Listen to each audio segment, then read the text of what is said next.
Today, we are diving into a serious issue in Australia's healthcare system, Medicare. While it was once a groundbreaking system providing universal access to healthcare, it's now facing serious challenges.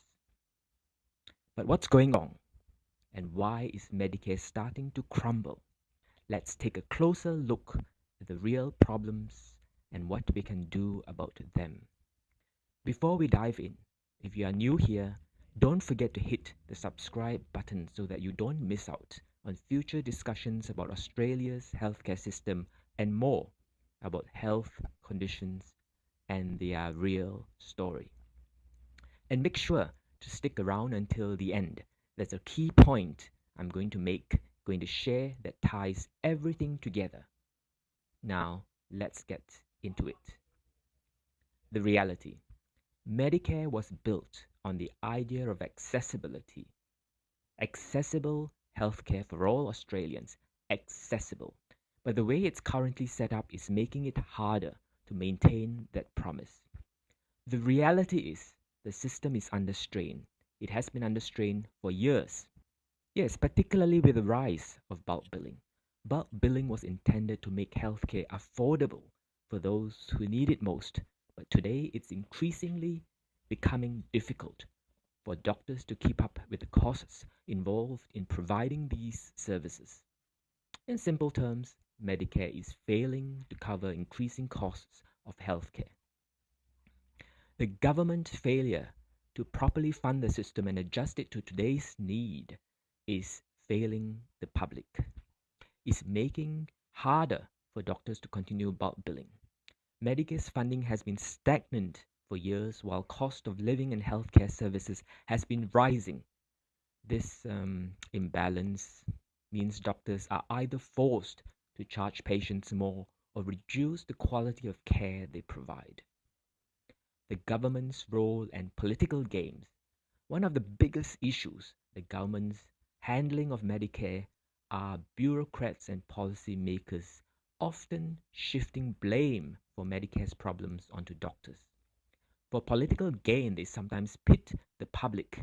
Not sometimes, I think, quite often, very often pit the public against healthcare providers, blaming them, the providers, for long wait times or limited bulk billing, while avoiding responsibility for the system's shortcomings. This misdirection not only confuses the public, but also puts unnecessary pressure on doctors who are simply trying to work within a system that's not properly supported. A changing understanding of Medicare. Another factor adding to the pressure on Medicare is how it's understood by some doctors, particularly the younger ones. Because the government hasn't updated the system over time, new doctors, especially younger ones and migrant ones, may not fully grasp the original purpose of Medicare. It wasn't meant to be free healthcare, but rather to ensure that care is accessible for everyone. Unfortunately, without changes to match today's healthcare needs, the true meaning of Medicare is getting lost. There is a serious disconnect between incentive payments and reality. Let's talk about incentive payments for a moment. For instance, Medicare offers certain payments for doctors who bulk bill pensioners or healthcare card holders. But there's a problem here. The payments are essentially a carrot for doctors, not a real solution for patients. The bulk billing, when it is used, it means that pensioners and healthcare card holders are often paying more for medical care than non-card holders. The government might be paying doctors $60 for a GP visit or a healthcare card holder, but the real cost is passed on to the patient in other ways. Even if they don't see it directly, the logic here is a bit convoluted and it definitely needs to be considered. The strain on doctors and clinics is clear.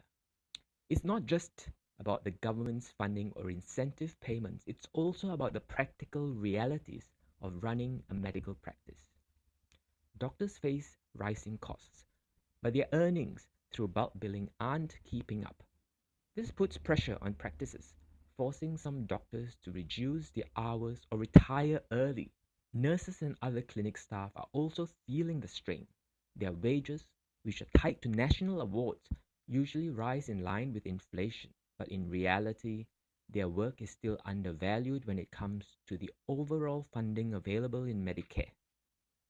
If the government isn't willing to adequately support Medicare, we risk seeing not only doctors leave, but nurses and essential staff as well, creating even greater pressure on the system.